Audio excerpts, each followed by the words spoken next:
Paseos por la Sierra con Alberto Garín. La Puerta de las Armas es el acceso original a la Alcazaba de la Alhambra de Granada. El acceso original a la Alcazaba primera del reino cirí, allá por el siglo XI, y el que fue aprovechado aún a partir del siglo XIII y hasta la conquista definitiva del reino nazarí en el siglo XV. Y sin embargo es una puerta hoy poco conocida por los visitantes. Recordemos que la Alhambra fue construida inicialmente como una fortificación en el extremo occidental del Cerro de la Sabica, al sur del Valle del Darro. La ciudad de Granada quedaba al norte del Valle del Darro, donde hoy tenemos el Albaicín. Una fortificación asociada a ese reino cirí del siglo XI que de esta manera buscaba la forma de proteger su ciudad, precisamente por ese lado meridional del Darro. Ese espacio fue reaprovechado por los nazaríes cuando desde 1238 Mohammed ibn Nasser estableció el nuevo reino y decidió instalar junto a la Alcazaba original cirí todo un conjunto palaciego para lo que se extendió por el sector oriental del Cerro de la Sabica,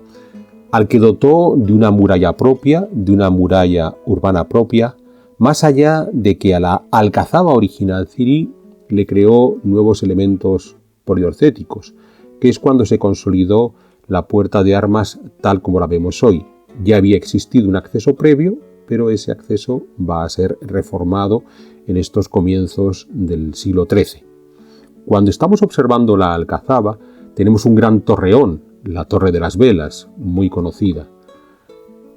Por debajo de esa Torre de las Velas hay una segunda torre de menor altura, más al oriente de la Torre de las Velas. Esa es la Puerta de las Armas, que, insisto, fue el acceso principal hacia la Alcazaba y a la propia Alhambra de Granada. Vamos a tratar de entender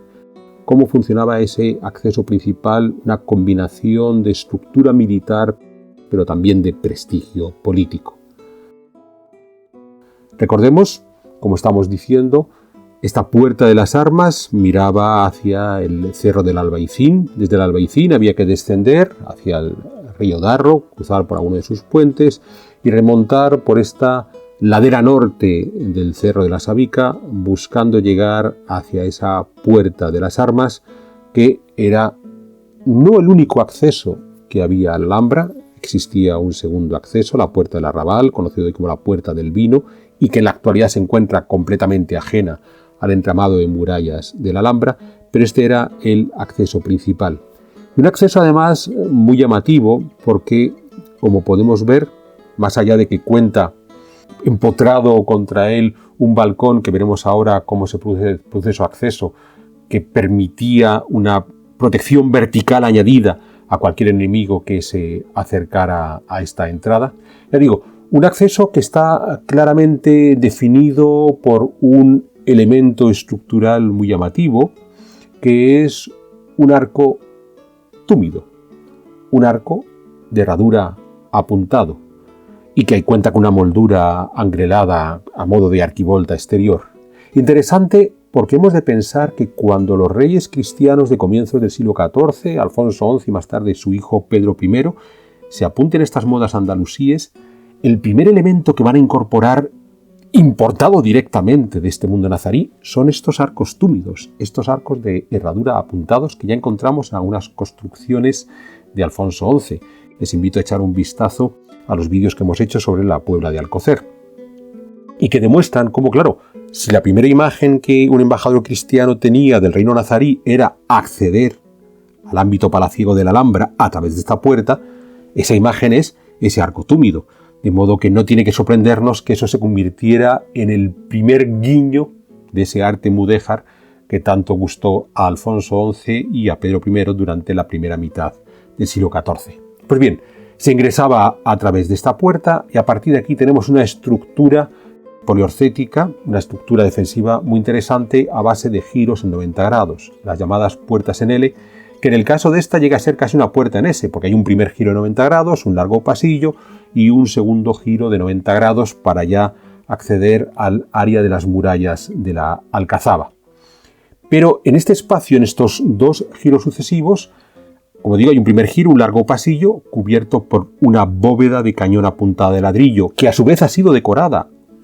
con un revoco en donde se representan los ladrillos de una forma mucho más armónica, que llega hacia un crucero cubierto por una cúpula, más bien un cimborrio por ser de planta poligonal, gallonado, sobre trompas, muy decorativo. Es muy interesante pensar que estamos en una de las puertas de acceso a la ciudad y, sin embargo, aunque tiene una función eminentemente defensiva militar, los maestros de obra se han preocupado por dotarle con una serie de elementos decorativos de alta alcurnia. O sea, no solamente queremos proteger bien la Alcazaba y la Alhambra, sino queremos impresionar al visitante que ingresa. Pues bien, se accede por la puerta, atravesamos este largo pasillo de la bóveda de cañón apuntada, llegamos al crucero. Cuando estamos en el crucero, al fondo del mismo hay una especie de cuarto para el cuerpo de armas que estaba protegiendo ese acceso. A un lado de ese crucero vamos a tener una puerta que daría sobre ese balcón que hemos mencionado antes, que es el que protege de manera vertical por encima de la puerta de armas, y en el lado opuesto tenemos el acceso que ya nos va a comunicar hacia la zona de la Liza. Digo Liza porque cuando uno visita la Alhambra de Granada se refiere a ese espacio entre murallas como adarves. No es del todo correcto. En la poliorcética medieval, un espacio entre murallas que queda por debajo de las murallas propiamente dichas se llaman lizas. Aquí estamos viendo la puerta que comunica hacia el balcón defensivo y por aquí ya estamos ingresando hacia esa liza. Interesante porque cuando estamos en esa liza, que no adarve, lo que nos vamos a encontrar es, primero, la primitiva muralla de la Alcazaba cirí con 3 torreones, a la cual se le colocó por delante una segunda muralla, ya en los tiempos de los nazaríes, a comienzos del siglo XIII, y enfrente una tercera muralla generando ese pasillo por el que los visitantes tenían que desplazarse. Obviamente, el valor defensivo es indudable. Hemos de pensar que cualquier visitante que ingresaba, por tanto, a la Alcazaba a través de esta que es la puerta principal, siempre con arcos túmidos, una vez pasados los 2 giros de 90 grados, se metía en un pasillo completamente cerrado al que podía ser atacado desde la propia puerta de las armas en su parte superior, la torre de las velas que queda a un lado muy elevada, imposible de tomar desde esta liza, pero también los torreones de la época cirí, que son los que en un primer momento estaban guardando esta liza. El valor poliorcético es indudable. O sea, el hecho de obligar al visitante prácticamente a contornear la totalidad de la Alcazaba, lo que garantizaba era la seguridad de dicha Alcazaba. Se convirtió en un elemento casi intomable. Aquí estamos viendo en esta imagen, al fondo, el acceso desde la puerta de las armas, por encima la torre de las velas, y a la izquierda 2 de los 3 torreones de la primitiva muralla de la Alcazaba cirí, la del siglo XI. Por delante de esos 3 torreones, la segunda muralla, ya de los tiempos nazaríes, y al otro lado, la tercera muralla, que es la que configura entre la muralla 2 y la muralla 3, ese pasillo de acceso hacia la Alcazaba, que, insisto, tiene una clara función militar. Estamos protegiendo la Alcazaba, estamos obligando a quien quiere entrar a la Alcazaba a rodear por completo la Alcazaba y, por tanto, a ofrecerse a los defensores que se situaban por encima de las murallas, y esos caminos que están por encima de las murallas y en algunos casos están almenados, esos sí son los adarves. Pues bien, este pasillo remataba en una puerta que ya se abría hacia el interior de la Medina, de la Alhambra, una puerta en la que había que hacer otros 2 giros de 90 grados para ingresar hacia la Alcazaba. Una puerta conocida como la puerta de la Tahona, ya es una puerta rehecha en los tiempos nazaríes, en el siglo XIII, y que hoy no es visible porque en el siglo XVI, en tiempos de Felipe II, cuando se está renovando la poliorcética de la Alhambra de Granada, se crea un gigantesco torreón semicircular, un bastión contra la artillería,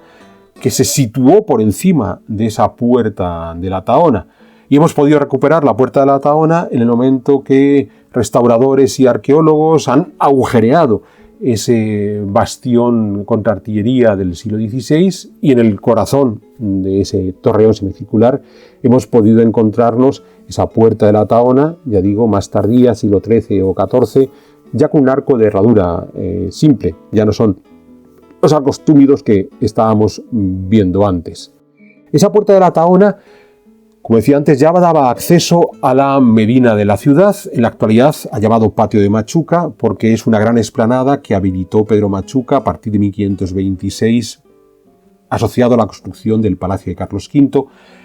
al fondo del cual nos encontramos ya con los muros que cierran los palacios nazaríes. Todo este sistema que estoy explicando de acceso a la Alhambra hoy no es accesible a los visitantes, y eso impide que el turista pueda entender el verdadero valor militar poliorcético que tenía la Alcazaba cirí y cómo la Alhambra nazarí se incorporó a esa estructura militar. Sería muy recomendable, de alguna manera, poder habilitar este recorrido que estamos haciendo a través de este vídeo, porque sería la mejor forma en la que los visitantes de la Alhambra de Granada entenderían esa función primigenia de la Alhambra como la fortificación que protegía a los reyes de Granada.